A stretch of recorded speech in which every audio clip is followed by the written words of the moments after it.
America মনে করেছিল আমি হলাম পৃথিবীর রাজা, সবাই হলো আমার দাস।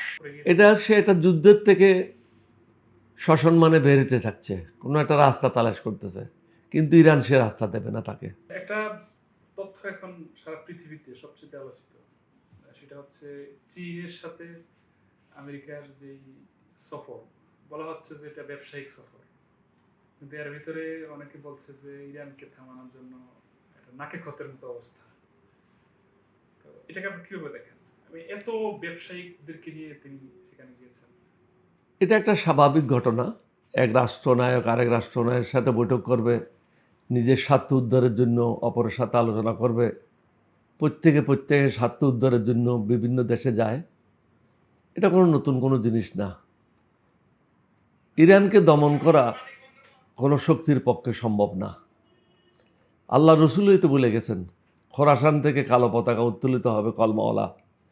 এই পতাকা শেষ পর্যন্ত জেরুজালেম যাবে, ইসরায়েল যাবে, এটা দখল করবে। এটা তো সূচনা। এটা আমেরিকার কাছে মাথা নত করবে না ইরান,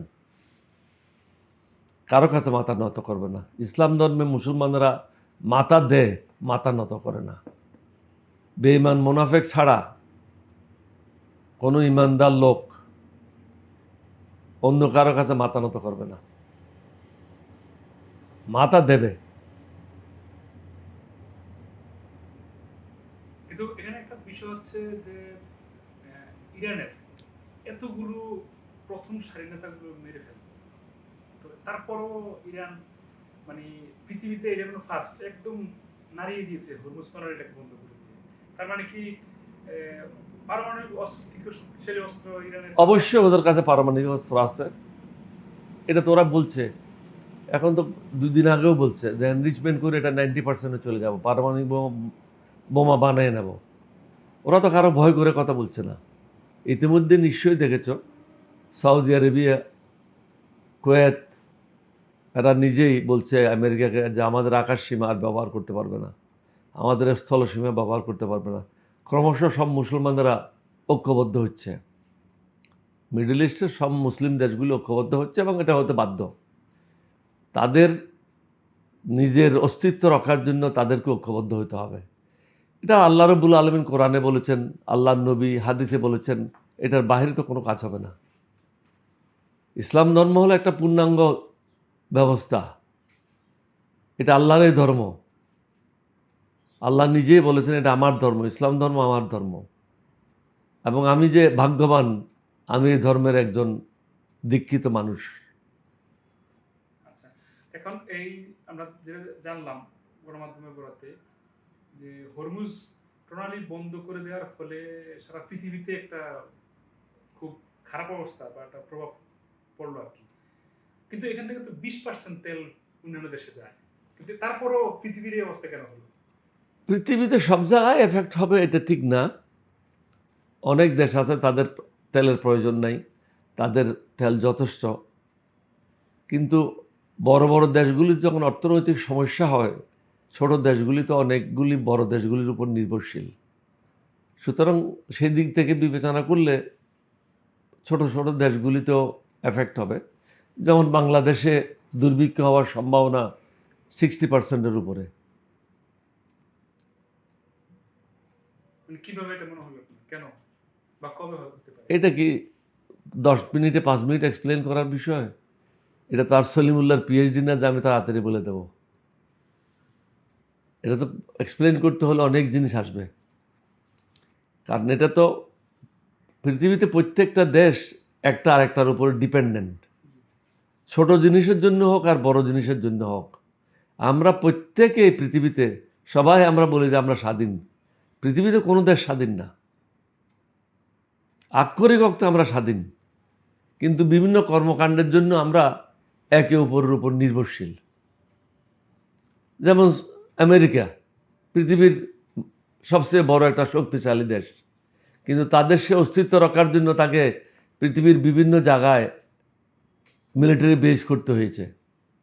এই বেসগুলি এখন আস্তে আস্তে গুটাইতে হবে, কারণ ইসলাম ধর্ম বিভিন্ন জায়গায় প্রসারিত হবে। এটা আল্লাহর হুকুম। এটা তো আমার আর তোমার হুকুম না, এটা কোনো রাষ্ট্রনায়কের হুকুম না, এটা হলো যে পৃথিবী বানিয়েছে তার হুকুম। অন্যদিকে তাইওয়ান ইস্যুটা এখন আবার আমরা দেখলাম যে চীনের প্রেসিডেন্ট ডিরেক্টলি বললেন যে আমেরিকার সাথে যদি কোনো যুদ্ধ হয় তবে সেটা তাইওয়ানকে নিয়েই হবে। তো এটাকে আপনি কিভাবে দেখেন ভাই? ছোট্ট একটা আহ, দেশ, বাংলাদেশের এই ঢাকার চেয়েও ছোট, এটা নিয়ে এত আলোচনা। এটা অত্যন্ত উন্নতশীল একটা দেশ, এবং তুমি এটা জানো যে যারা চিপস বানায়, এটা পৃথিবীর বিভিন্ন দেশকে তাদের থেকে এটা নিতে হয়। এটা প্রযুক্তিটা পৃথিবীর অনেক দেশে নাই, আমেরিকার মতো দেশকেও তাদের থেকে নিতে হয়। সুতরাং এই জন্য এই দেশের গুরুত্ব পৃথিবীর বিভিন্ন দেশের কাছে অনেক বেশি। এটা তো চীনা বহুদিন থেকে বলে আসছে এটা আমাদের একটা অবিচ্ছেদ্য অংশ। এটা তো আজকে নতুন বিষয় না। তারা হয়তো বিভিন্ন কারণে দখল করে নাই, কিন্তু তারা তো কখনো বলে নাই যে এটা আমাদের অংশ না। এটা তারা সবসময় বলে আসছে এটা আমাদেরই একটা অংশ।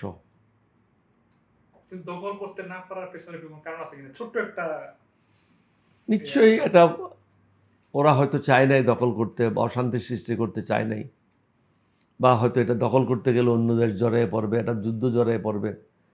এটা চায়না মনে করছে চায়না শক্তিশালী না হওয়া পর্যন্ত এ ধরনের কর্মকাণ্ডে তারা জড়িত হবে না।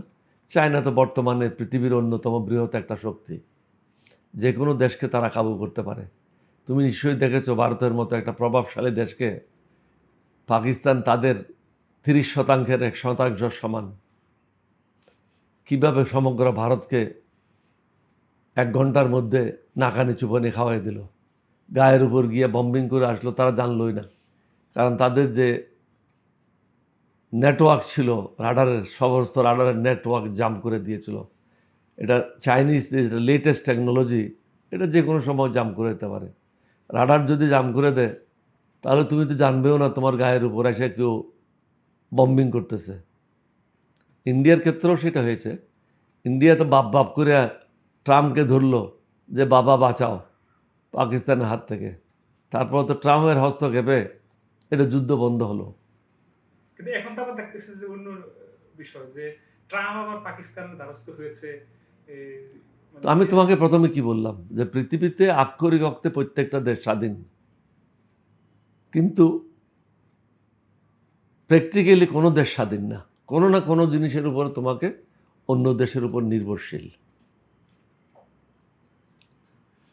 এখন এটা বলা যায় কিনা যে তাইওয়ান আমেরিকার আর ইরান চীনের প্রক্সি হিসেবে কাজ করতেছে, দুইজনে দুই দেশ বিপরীত দেশের টেনশন তৈরি এটা করছে। আমি জানি না, এটা আমার মন্তব্য করা তো উচিত না।